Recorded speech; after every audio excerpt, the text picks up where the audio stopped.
Panitia Pengawas Pemilihan Panwasli Kota Langsa membuka posko pengaduan bagi masyarakat untuk kawal hak pilih pada pemilihan kepala daerah Pilkada tahun 2024.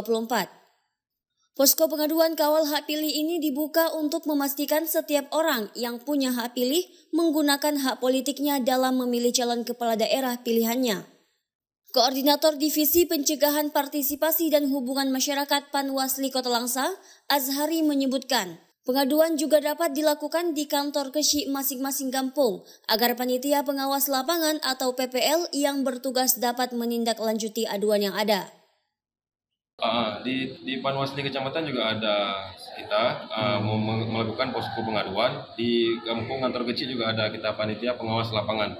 Jadi kita mengajak masyarakat Kota Langsa untuk mengawasi pengawasan partisipatif, Pak.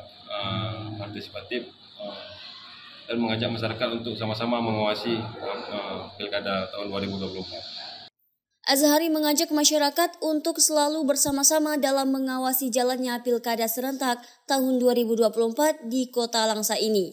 Dari Kota Langsa, Selina Vita melaporkan untuk Puja TV.